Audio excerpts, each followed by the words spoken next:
Bismillahirrahmanirrahim. Kita lanjut. Insyaallah nanti selesai bab safar, bab jamak. Maksud ini mungkin bab haji tidak pending, langsung ke bab fikih aja. Agar dapat.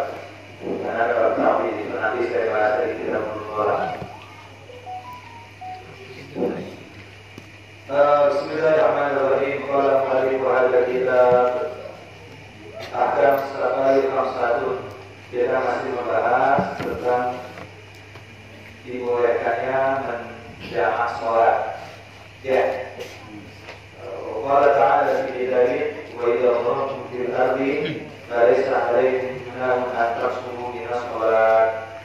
Allah berfirman, wa idza dharabtum fil ardi, jika kamu berpergian di dalam bumi ini, falaysa 'alaykum junahun, maka tidak mengapa untuk kalian atas minyak sholati, kalian meringkas atau menposo sholat atau menjamak. Quran ngomongnya begitu doang. Kalau kamu berpergian jauh, boleh menjamak sholat atau menposo sholat. Adapun pembagian perjalanannya jalan yang mesti 85 km itu hadis dan ulama yang menjelaskan. Makanya orang kalau mengaji hanya sebatas Quran saja, tidak membaca tafsir ulama, pasti sesat menyesatkan. Nanti berdalilnya ya mungkin berpergian boleh menjamak atau menposo sholat. Karena para ulama kalau nggak baca kitabnya pasti sesat menyesatkan. Kalau tidak bisa baca kitab, ya maka mengikuti orang yang mengerti kitab. Jadi kita mengikuti ulama. Jadi yang hebat itu ulama, bukan saya. Kali ini kita melanjutkan bab safar, bab dibolehkan yang menjamak sholat dan menposo sholat. Kita ambil keterangan dari awal sampai saat ini di dalam kitab Tafsir Asyadidah karangan Habib Zain bin Ibrahim halaman 313. Jadi yang hebat ini pengarang kitab bukan saya. Saya baca di kitabnya. Kalau saya ngomong semua ini pendapat saya ini berarti sombong. Ya. Ini saya pendapat saya pendapat kitab. Jadi yang hebat saya ulama ini. Karena saya membaca ini. Ibarat bocah begini. Kalau datang bocah, umpama saya punya teman si A dan si B, lalu si A bilek-bilek sama si B, ngomongin sama si B kepada saya, lalu si B ngejelekin si A di depan saya, lalu saya laporin sama si A, tadi kamu dijelek-jelekin sama si B, begini, lalu si A marah, dia marahnya sama saya. Maka jawaban saya, kalau marah jangan sama saya, sama si B ini. Saya marah cuma katanya, betul nggak? Kalau marah sama saya, marah sama dia yang jelekin saya kata dia. Ngaji itu begitu. Dibaca kitabnya, sebutin alamannya. Kalau kesel jangan kesel sama saya, sama kitab. Karena saya mau baca. Keselnya itu Abu Zaid, marah itu Imam Syafi'i, marah itu Nabi Muhammad. Jangan masalah. Kayaknya bukan saya cuma kata aja. Paham nggak? Kan saya kata aja. Kata ulama. Jadi jangan kata ulama. Kata di mana? Di dalam kitab Tafsir Asyadidah. Jadi kata aja. Nah ini. Ya. Kemarin saya membahas tentang ahkam safar. Ternyata tidak semua perjalanan itu dibolehkan menjamak dan menposo sholat. Yang pasti perjalanan itu 85 km. Ya. Habib Zain membagi hukum perjalanan itu terbagi menjadi 5. Pertama, perjalanan wajib seperti menuntut ilmu sudah kita bahas. Kedua, perjalanan sunnah seperti kasafar li ziaratin Nabi sallallahu alaihi wasallam, silaturahmi. Perjalanan sunnah seperti kita ziarah ke makam Nabi dan silaturahmi. Itu dibolehkan menjamak dan menposo sholat. Ketiga, mubahun, perjalanan yang mubah, kasafar tijarah, seperti kita berjalan untuk berdagang atau mencari pekerjaan. Jawa, orang jauh-jauh ke Bekasi nyari pekerjaan, itu boleh menjamak sholat. Jadi yang wajib boleh menjamak, yang sunnah boleh menjamak, yang mubah boleh kan? Menjamak. Kemudian ada perjalanan yang haram, seperti perjalanan yang haram terakhir kemarin, kasafari zaujati diberi idni zaujiha. Perjalanan yang haram itu seperti perjalanan seorang istri tanpa izin suami. Terakhir pernah ya? Istri pergi jauh, reunian jauh, suami kagak ngizinin, itu perjalanannya haram. Dapatnya kata Rasulullah SAW, seorang istri yang keluar rumah tanpa izin suami, maka setiap langkahnya akan dilangkah oleh malaikat. Bahkan semua makhluk yang Allah ciptakan melaknat si perempuan tersebut ada janji sampai dia kembali ke rumahnya. Tidak boleh. Ya kalau ada izin suami, kecuali pengajian. Kalau lagi malam ini ngaji boleh ditentang. Yang ditentang itu perintahnya, bukan orangnya. Orangnya pas waktu lagi dihormati. Nah, ini. Setelah kita membahas itu, kemarin saya tutup dengan kisah seorang perempuan istri yang disuruh diam di rumah, tidak boleh keluar sampai suaminya pulang dari peperangan bersama Nabi Muhammad. Akhirnya bapaknya sakit, tapi dia tidak menyembuh, sedokter kepada suami. Akhirnya bapaknya yang meninggal dunia dimasukkan surga oleh Allah dengan sebab istri yang taat kepada suami. Betul ya ini yang termasuk. Oke. Setelah kita membahas, maka syurutul qasri. Al-Habib Zain berkata syurutul qasri ada pun syarat-syarat berqasar. Salat ada asyara itu ada 11. Maka kita melanjutkan malam ini. Ada pun syarat dibolehkannya berqasar salat plus menjamak salat. Qasar itu meringkas. Yang 4 menjadi 2. Kalau kita qasar sembahyang itu yang 4 menjadi 2. Kalau menjamak salat yang 4 menjadi 2. Kalau qasar diringkas 4 jadi 2. Betul. Kalau dijamak 4 menjadi 8. 4. Ya kan, jamak bukan meringkas. Pertama qasar. Setelah kita tentang perjalanan tersebut, at-takuna as-salatu ba'iyatun minal maktubati wa hiya az-zuhru wal 'asru wal isya. Syarat yang pertama, syarat qasar dan jamak sama, mesti jaraknya 85 km dan perjalanan itu wajib, yang sunnah, yang mubah, yang haram tidak boleh. Pertama, sholat yang boleh diqasar itu 4 menjadi 2. Syaratnya rubaiyatun minal maktubah. Mesti sholatnya itu yang 4 rakaat. Jadi qasar. Qasar itu sholatnya mesti yang 4 rakaat. Apa sholat yang 4 rakaat itu? Zuhur, asar, isya. Maghrib dan subuh tidak boleh diqasar dan tidak bisa diqasar. Karena qasar itu ringkas. Zuhur, asar, isya 4 diringkas menjadi 2. Boleh. Kalau yang 3 seperti maghrib, 2 seperti subuh tidak boleh diqasar dan tidak bisa diqasar. Seandainya bisa, bingung prakteknya. Maghrib berapa rakaat? Terus kalau diqasar jadi berapa?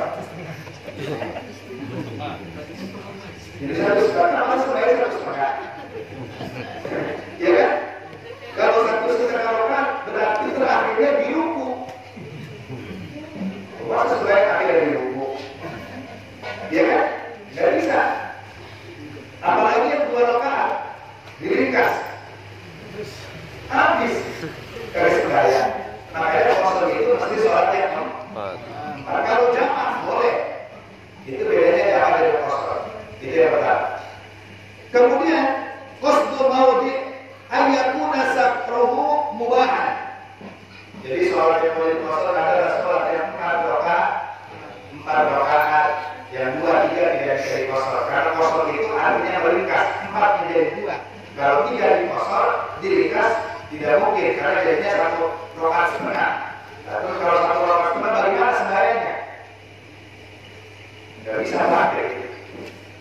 Yang kedua, ayakuna sakrumbahan. Kemudian hadisnya berkata syarat yang kedua sholat yang boleh dikosor dan dijamak.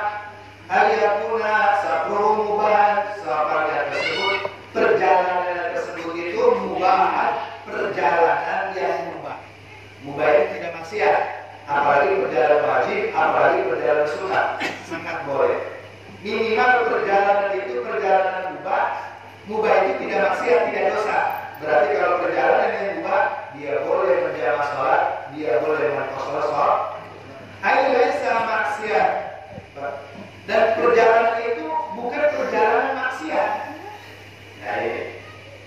Jadi sholat yang boleh dikosor dan jamak adalah sholat perjalanan yang wajib, perjalanan yang sunnah, minimal perjalanan yang mubah. Perjalanan yang haram atau perjalanan yang maksiat tidak boleh menjamak dan mengkosor sholat. Mana contohnya? Umpama, mohon maaf, saya berbahas sesuai dengan bab. Jadi kalau mau marah jangan masalah, jangan marah saya, marah itu. Ulama marah itu Nabi. Dan saya membaca itu. Bagaimana perjalanan maksiat?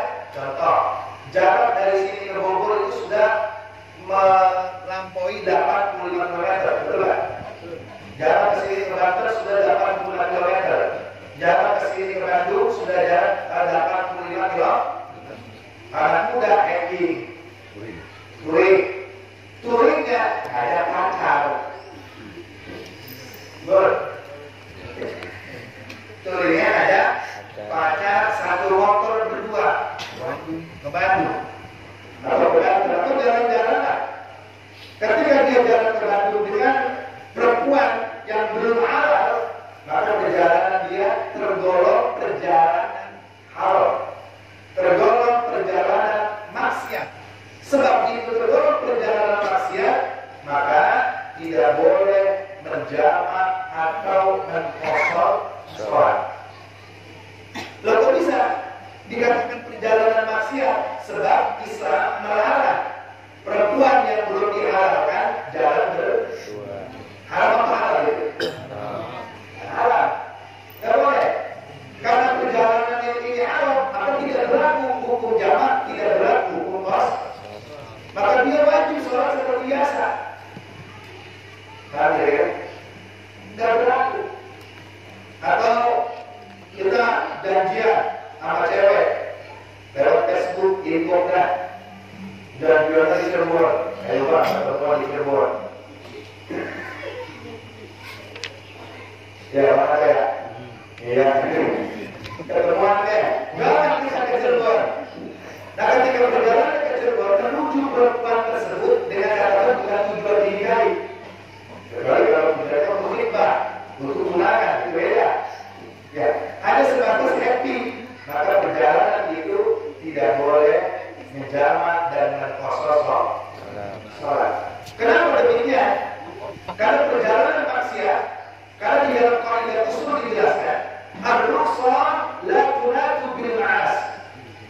Jadi kaidah mengkosor sholat atau menjamak sholat itu merupakan rukhsah, keringanan dari Allah bagi orang yang berpergian.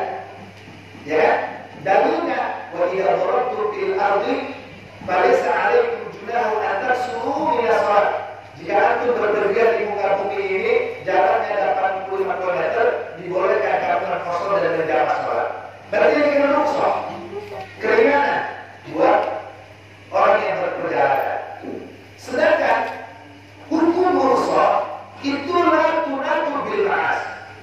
Hukum rukhsah itu tidak berlaku di dalam kemaksiatan. Hukum rukhsah apapun, baik itu sholat, berjamaah sholat, mengkosor sholat, memakan obat, hukum rukhsah itu tidak berlaku bagi orang yang maksiat. Apapun itu, tidak ada kata rukhsah dalam maksiat. Karena dalam kata maksiat itu hanya satu, tinggalkan. Jika dilakukan, jika sudah melakukan, taubati. Istighfari sesali. Ingat, tidak berlaku hukum rukhsah itu untuk sang pelaku maksiat. Maka ya, boleh. Sebetulnya seperti itu. Gak berlaku. Mana contohnya? Orang minum obat, penyakitnya kemudian ada obat itu tidak obat itu mesti dari yang halal. Dan konsumsi obat dari perkara yang najis apa yang haram nggak boleh. Kecuali dalam keadaan darurat. Berarti rukhsah keringanan. Syarat daripada dibolehkannya mengkonsumsi obat dari perkara yang haram dari perkara yang najis itu ba'dal ikhtiyar. Setelah kita mencari-cari obat yang halal tidak ada, yang ada cuma yang haram, cuma yang najis, maka dibolehkan. Itu syarat setelah mencari. Tapi sebelum mencari, kalau kita mengkonsumsi obat yang najis yang haram, jelas nggak boleh. Kenapa? Karena hukum rukhsah tidak berlaku di dalam paham kira-kira? Paham nggak kira-kira? Jadi jangan sampai kita mengambil hukum seenaknya sendiri. Karena kita yang membuat hukum, kita yang ikuti hukum. Islam sudah sempurna. Dia ini, Pak. Paham kira-kira? Nah ini, jadi nggak boleh. Jadi tidak berlaku hukum rukhsah itu bagi sang pelaku maksiat itu tidak berlaku. Maka tidak dibolehkan. Paham kira-kira? Nah kecuali kalau kita jalannya ringan, didampingi dengan gurunya dan gurunya bertujuan untuk beribadah, maka dibolehkan. Tapi kalau memang ini yang bukan mahramnya ya, ada yang bukan yang halal. Tapi kalau sama istri ya boleh kan itu halal. Nanti ya, nggak boleh. Kalau begitu kan lebih baik nggak sholat. Kalau nggak sholat lebih parah. Artinya dia melaksanakan sholat. Melaksanakan sholat itu tidak boleh jamak dan tidak boleh mengqashar. Lakukan sholat seperti biasa. Nah kalau dia nggak sholat malah double. Dosa maksiatnya, dosa tidak sholatnya. Nah kira-kira. Tapi saya ngajak jalannya ke Bandung berdua naik motor guru saya, ustadz saya. Boleh dong? Nggak boleh. Pak, biar ustadznya juga kalau berdua maksudnya kecuali dengan jamaah. Jadi nggak ada kan? Nah, nggak boleh. Buat nambah semangat ngajinya. Ya sebetulnya nggak boleh juga. Kalau berarti pacaran berarti ngajinya. Ya.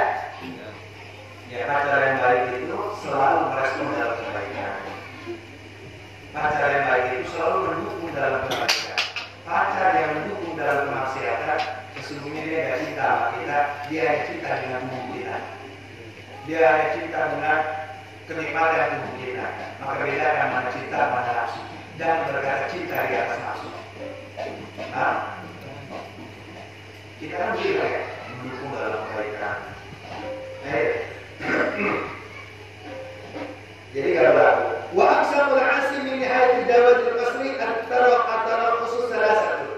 Bahkan Al-Habib Zain membagi wa aqsamul 'asim ada perjalanan orang maksiat itu terbagi menjadi 3 bagian. Ingat tadi dikatakan minimal perjalanan yang boleh menjamak dan mengkosong sholat itu perjalanan wajib untuk ilmu, perjalanan sunnah seperti ziarah, wali songo, atau perjalanan mubah kayak kita berdagang, ke Cirebon boleh. Tapi kalau perjalanan maksiat tidak boleh menjamak dan mengkosor sholat. Kenapa? Karena al-rukhsah la tunatu bil ma'asi, sebab hukum rukhsah tidak berlaku di dalam kemaksiatan. Dalilnya tidak berlaku. Paham kira-kira? Nah ini nggak berlaku. Nah perjalanan maksiat Al-Habib Zain membagi ada 3. Perjalanan maksiat itu terbagi menjadi 3. Di antara 3 bagian ini ada perjalanan maksiat tidak boleh berjamak, ada perjalanan maksiat tapi boleh berjamak. Yang pertama, asim bis safar, asim bis safar, asim bis safar, asim bis safari bis safar. Asim ini bukan asim dalam bukan ya, asim ada 3. Ya Allah. Di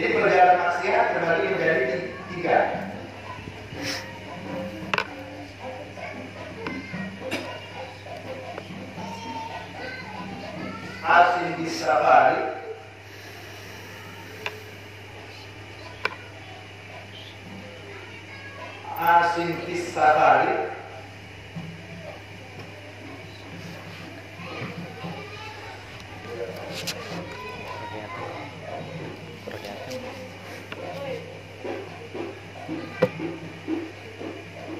asin bis safari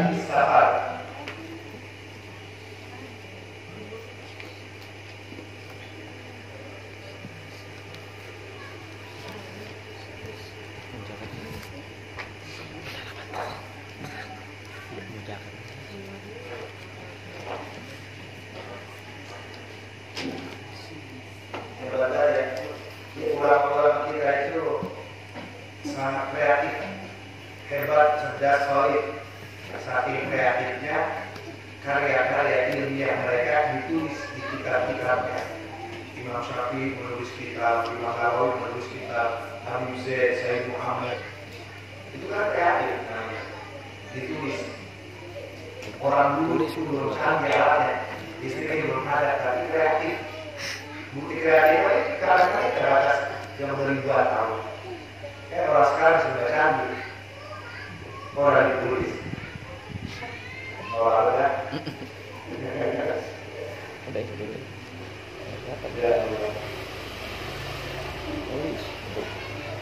Oke.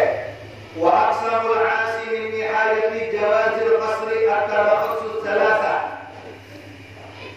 Perjalanan maksiat itu terbagi menjadi 3 bagian. Yang terbagi ini Habib Zaid bin Ibrahim bin Zaid bin Sumer. Beliau adalah ulama di kota Madinah yang saat ini masih ada, usianya hampir 90 tahun. Dan menjadi rujukan para abadi, para ulama sedunia. Masih ada orangnya. Hampir 90 tahun dia. Luar biasa. Ini rujukan.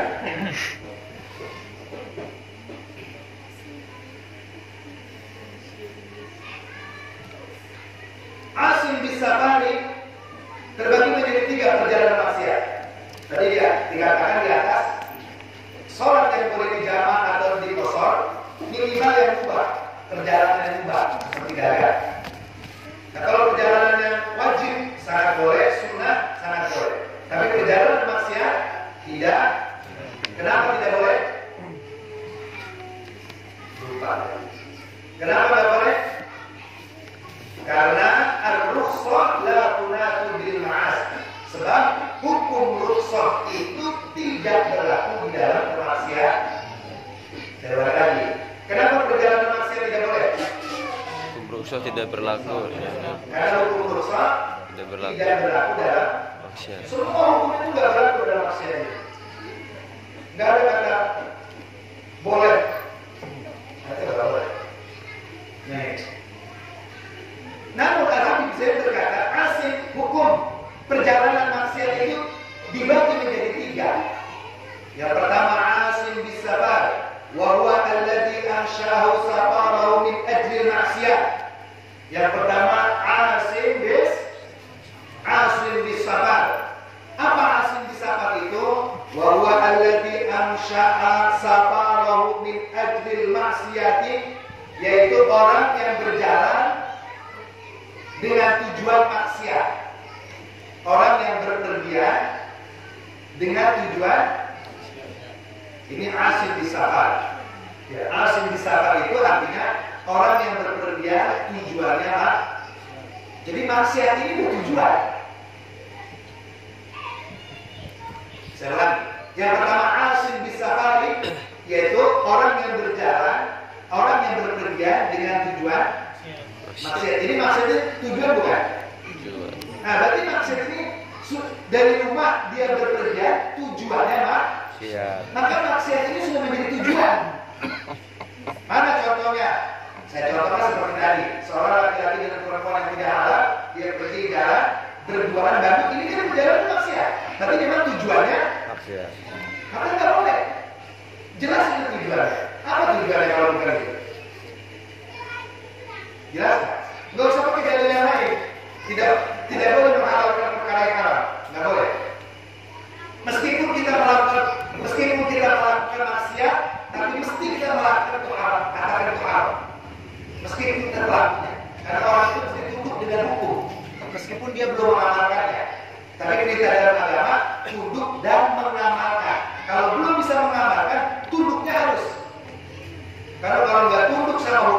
maka dia merasa lebih benar di atas hukum Allah. Kalau dia merasa lebih benar di atas hukum Allah, berarti dia sama merasa benar di atas Allah. Kira bagaimana hukumnya? Jangan pernah merasa benar di atas ilmu. Karena merasa benar di atas ilmu itu sama merasa benar di atas Allah Subhanahu wa taala. Na'udzubillah. Tapi saya tetap maksiat. Oke, maksiat harus dilakukan. Tapi harus mengatakan hal yang haram. Jangan sampai mengatakan halal karena kepentingan nafsu. Karena hukumnya murtad kan. Itu bahaya. Nah, kira-kira. Nanti pacaran gue dikatakan halal, dia mungkin kalau haram. Tapi bagaimana ya? Gua iseng. Tapi harus mengatakan halal, nggak mau menghalalkan. Ya, tunduknya harus. Tapi Islam mengatakan harus amalkan. Apa kira-kira? Yang dulu kan dikasih level dosa. Ini yang lebih besar menghalalkan yang halal. Yang besar melakukan tapi tetap menghalalkan. Yang tidak dosa menghalalkan dan meninggal. Kan seperti itu. Terjaga akidah itu. Ngawur. Nah ya. Yang pertama Asim bin Sabali wa huwa alladhi ansha'a safrahu min ajli maksiati. Yaitu Asim bin Sabar artinya orang yang berpergian dari rumahnya tujuannya maksiat. Apalagi contohnya seperti kita jalan dari kota Cirebon ke Jakarta. Tujuannya maksiat. Apa tujuan maksiat? Mau menjual narkoba. Ya kan? Nggak mesti Yerusalem berbawa narkoba nih. Mau disebarin ini kan tujuannya maksiat. Tidak boleh merusak dan menjala sok. Atau tujuannya kita dari Jakarta dari Bekasi menuju Banten.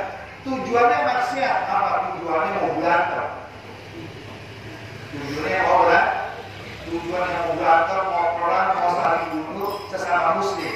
Membunuh sesama muslim itu dilarang, artinya haram. Jika tujuannya dia dari Pekalongan ke Jakarta, Gus Arya mau bertemu dengan Bali Aldo, kira-kira kan? Tujuannya mau perang, saling membunuh, nggak bisa. Karena orang Islam dijaga darahnya, tidak boleh saling membunuh. Ini tidak berlaku.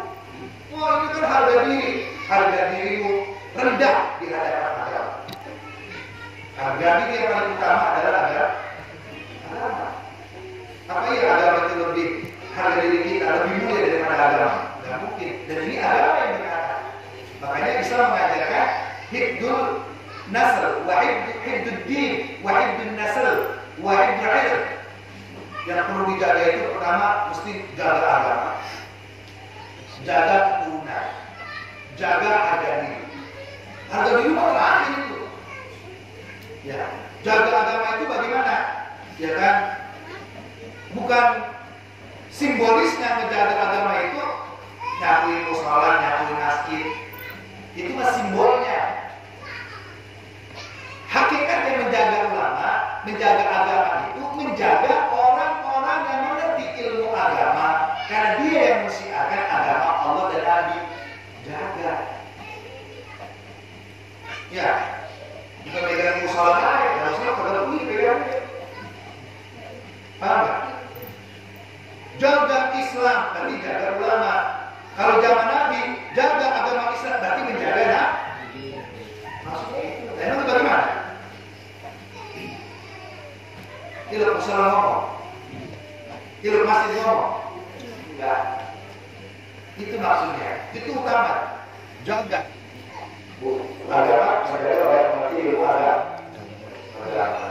Ini orang-orang kecil aja. Padahal yang dibenci itu syariatnya. Nggak boleh. Ya. Kedua, baru hibdul nasr, jaga keturunan kita dari maksiat. Hibdul mal, jaga aset, harta. Jangan sampai koyak-koyak. Kalau negara berarti jaga aset negara. Baru terakhir, jaga harga diri. Harga diri kita, kalau kita dimaki, Islam mengajarkan kalau kita memaafkan maka pahala buat kita. Begitu kan? Tapi kalau kita membalas, silakan sesuai dengan kajiannya. Tapi Islam menganjurkan memaafkan itu lebih baik. Ini kedua, ini kita terbalik kan. Kalau berjuang ke harga diri, romannya mati dia ya. Mati dia di apa namanya? Dilakonin, dilihat agama diinjek-injek, malah dia yang menginjek. Ini kan terbalik. Ya, terbalik. Nah ini maksudnya. Paham kira-kira? Ya. Jadi nggak boleh berjalan atau mau berantem nggak boleh, atau mau menyebarkan narkoba nggak boleh, atau mau main judi nggak boleh, karena itu adalah liajil maksiat. Sebab perjalanan emang tujuannya sudah nah kira-kira jelas tujuan maksiat nggak berlaku. Tapi dia sholat seperti biasa. Ya sholat, ya nggak boleh sholat maksudnya karena hari alasannya harus sholat 2 hukum sholat itu tidak berlaku bagi orang yang maksiat. La yajuzu al-qasr illa idza taba wa baqiya min sabri aktsar min marhalatain. Masya Allah.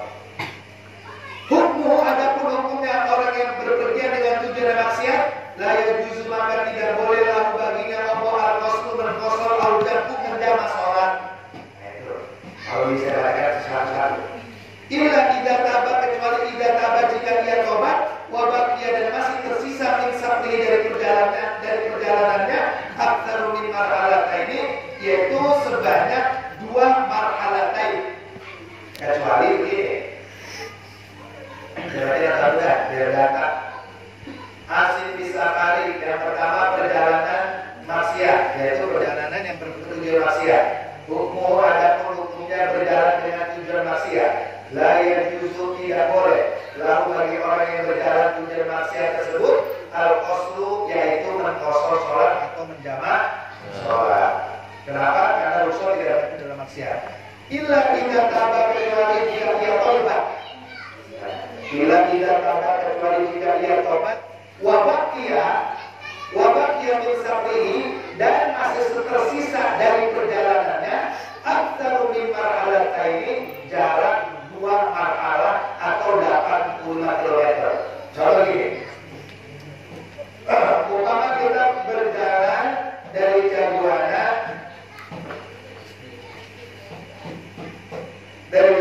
itu ke Bogor berapa meter kira-kira? Ada 100 km. Lebih ya? Jangan jauh ya, kalau ini berbes dah, Tegal. Umpama berapa ini? Kemana tuh istrinya? Iya, apa namanya? Jadi Bojonegoro. Ya. Umpama simpulan dari Jaguana menuju Bojonegoro, tujuannya maksiat. Tujuan awal.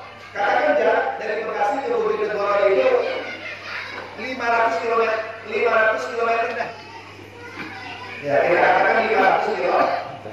Yang boleh menjamah sholat dan qasar sholat itu minimal berapa kilometer? 85 km. Perjalanan ke Bojonegoro katakan 500 km. Simpulan menuju Bojonegoro ini lihat di maksiat, tujuannya maksiat. Mungkin tujuan maksiat dia ke Bojonegoro mau membunuh seseorang, kan maksiat. Mungkin perjalanan dari Bekasi menuju Bojonegoro untuk menjual belikan narkoba, berarti maksiat. Mungkin dari Bekasi ke Bojonegoro tujuannya maksiat memperjualbelikan perempuan, bisa kan? Ketika dia berjalan, ini jelas tujuannya maksiat. Maka secara hukum dia tidak boleh menjamak atau mengqasar sholat. Namun di pertengahan perjalanan, katakan sampai ke daerah Tegal, kan masih jauh kan ya? Katakan dari sini ke Tegal jaraknya 200 km.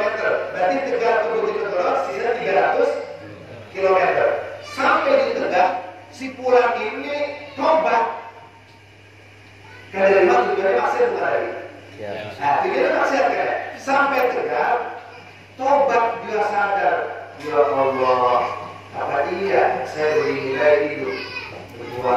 perkara yang haram, saya kaya ada ini, tetapi miskin udah miskin, dia kan ada kaya perjalanannya maksiat. Akhirnya dia taubat. Ketika dia taubat, ilah idan naba, kecuali dia bertobat, wabak dia menyesalihi aksur min marate. Di pertengahan perjalanan dia taubat kepada Allah dan niatnya itu dihilangkan. Ketika niatnya dihilangkan atas tobatnya, maka dia boleh menjamak dan mengkosor sholat. Kenapa? Ya, meskipun tujuan awalnya itu maksiat bukan? Maksiat tujuan awalnya. Jelas tujuan awalnya dia tidak boleh menjamak dan mengkosor. Tapi ketika di pertengahan perjalanan dan perjalanannya masih lebih dari 80 km, dia tolak, maka dia boleh menjamak dan mengkosor. Lama anak Vespa, ya, terus ini yuk kita ngekek, upah ya, tapi bukan anak Vespa ini. Terus ngekeknya botol di Bandung, minuman pesta narkoba di Bandung. Dari Cikarang sampai Cikampek tobat. Ya Allah, alhamdulillah. Udah dibuang aja itu, kita ngopi aja di sana. Ya kita ngobrol, saat aja dibuang. Nah, hukum awalnya kan tidak boleh menjamak sholat. Hukum awalnya tidak boleh menjamak sholat. Kenapa? Karena itu dari maksiat. Tapi pas sampai Cikampek dia taubat, dia sadar.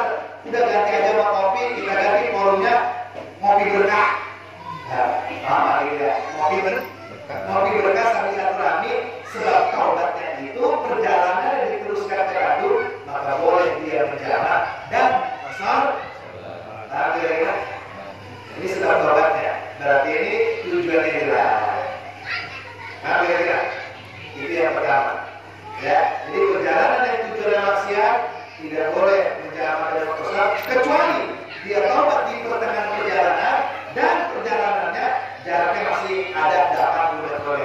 Maka boleh menjamak dan mengkosor. Yang kedua, asin fis safari. Yang kedua, yang kedua asin fis safari. Yang kedua ada asin fis safari itu apa?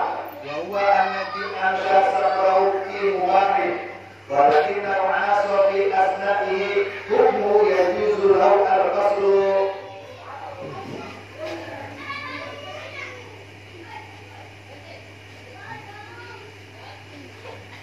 Ini saya nggak paham ya. Yang kedua ini perjalanan maksiat, perjalanan maksiat di safari, yaitu perjalanan maksiat di safari di dalam pertengahan perjalanan. Ngerti ya?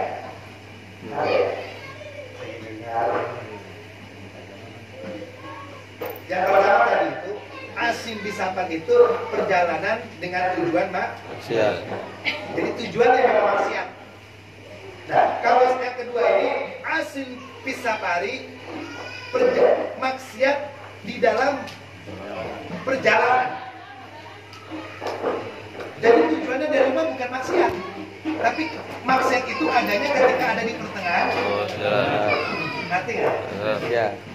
Kalau yang pertama itu apa tadi? Ya, kalau tujuan maksudnya memang dari rumah tujuannya lah, itu nggak boleh. Nah ini mah asin pisahkan itu maksiat di dalam perjalanan, berarti bukan tujuan, adanya itu di dalam perjalanan, paham? Paham. Wawan lagi asal profi mubahin. Asin pisahkan itu orang yang berpergian di dalam perjalanan yang mubah. Namun walakin lahu asafi asna'i. Tapi dia akan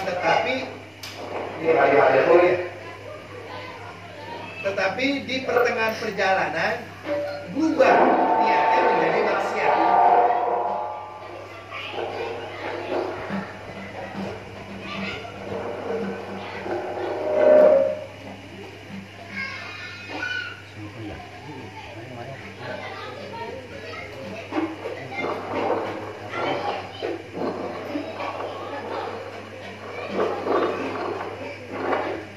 Asin yaitu perjalanan di maksiat.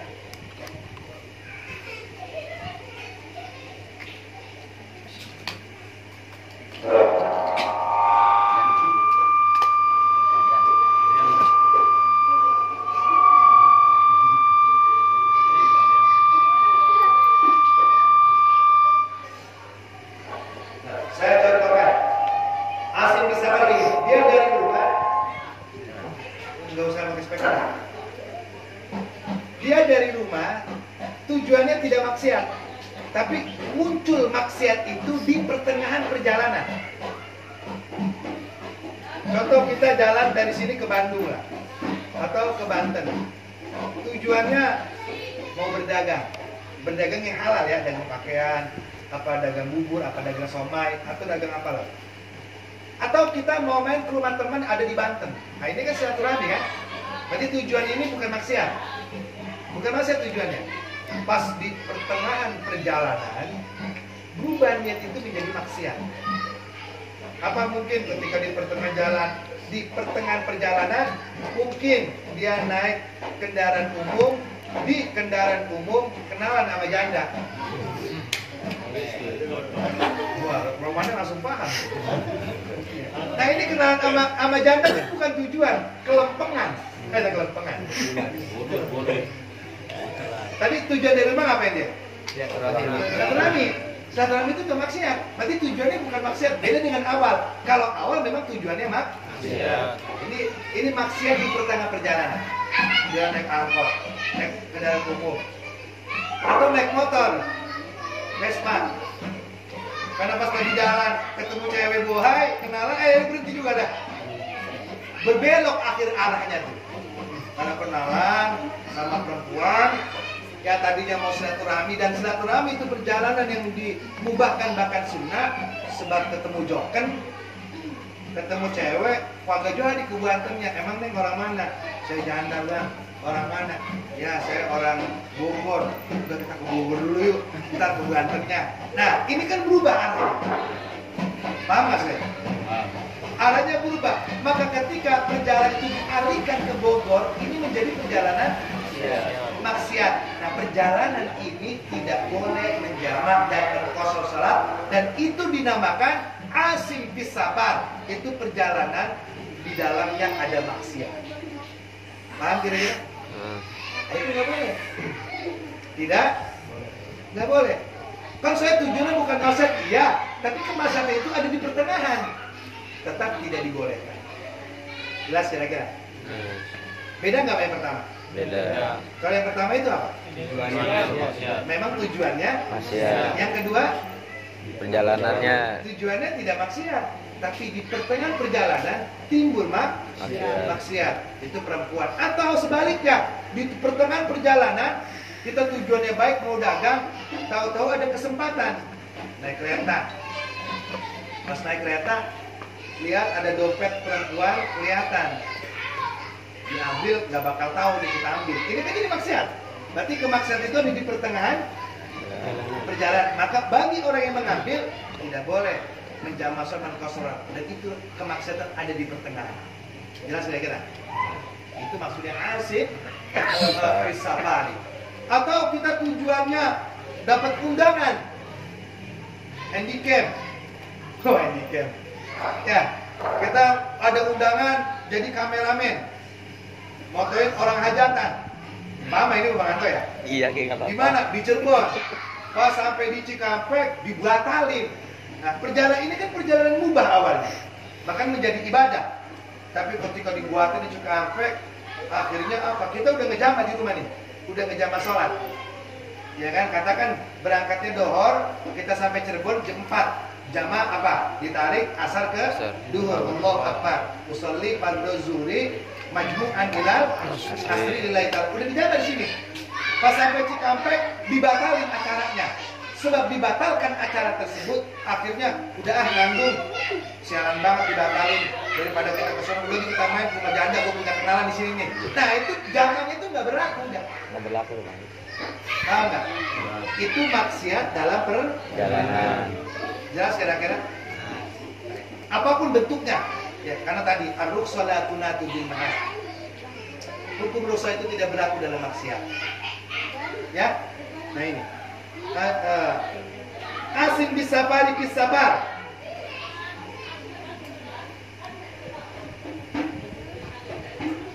Atau jadi bertemunya kemaksiatan itu di pertengahan perjalanan. Dan yang terakhir, asim bisafari bis Safari. apa maksiat di dalam perjalanan, maksiat saya bingung artinya nih. Wawaw tawi asim yaitu amsya saprofi mubah. Yang ketiga adalah perjalanan yang mubah. Enggak haram nih, perjalanan yang mubah. Summa qalbahu, kemudian hatinya menjadikan maksiat di dalam pertengahan perjalanan. Ntar saya jelasin lah. Saya kan ini kitab kagak ada harokatnya, kagak ada artinya, bingung terjemah saya. Yang nomor 3 adalah asim bisafari bisafar, yaitu perjalanan yang mubah, kemudian hatinya menjadikan tujuan maksiat.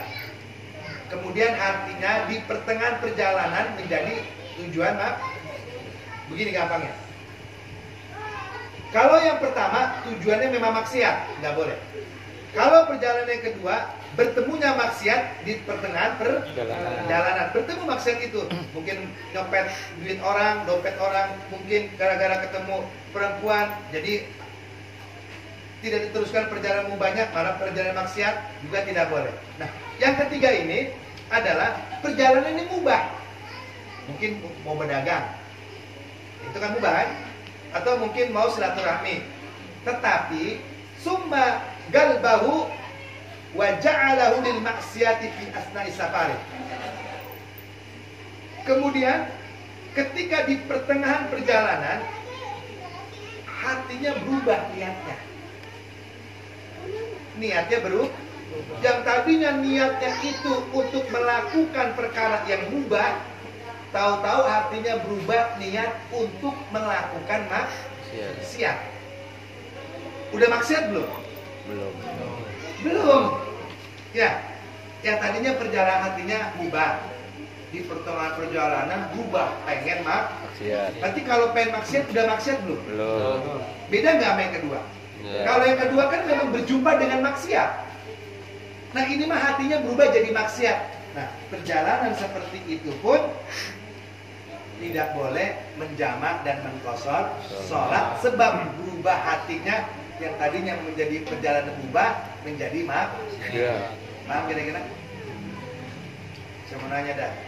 Pertama, perjalanan pertama tidak buat, yang pertama itu tujuannya maksiat, haram. Kedua, bertemunya maksiat di pertengahan perjalanan.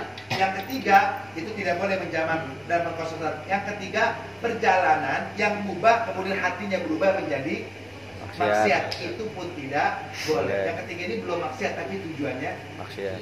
Dan tujuan itu ada di pertengahan perjalanan, bukan saat pergi. Paham kira-kira? Paham nggak? Paham. Di tengah-tengah. Paham nggak? Paham.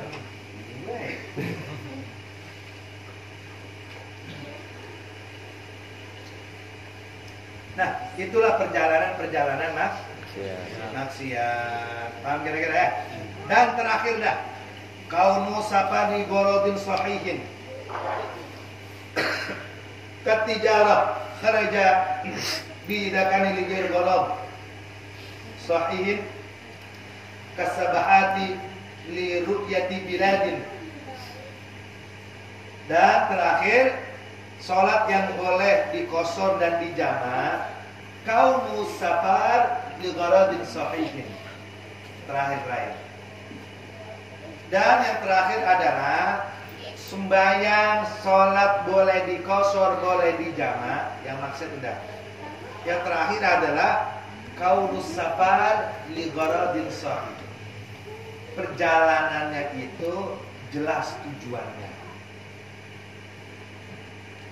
Terakhir, perjalanannya tujuannya jelas. Tempatnya dia mau kemana? Mau ke Bandung berarti tujuannya jelas. Mau ke Banten tujuannya jelas. Kenapa? Kharaja idza kana li ghairi gharadin sahih. Kalau tujuannya tidak jelas, meskipun jaraknya 1000 km, maka tidak boleh menjamak dan mengqashar salat. Kalau tujuannya tidak jelas. Mana tujuannya tidak jelas? Seperti punya kambing diumbar, tahu diumbar? Iya. Terus kambingnya hilang, dicari itu kambing kemana-mana. Jelas gak tujuannya? Enggak. Yang enggak lah menjadi kemana? Ya, bisa ke kanan, bisa ke kiri. Kalau misalkan tahu jelas ke kanan, berarti kagak hilang namanya. Paham gak? Paham. Nah, ini tidak boleh, meskipun jauh.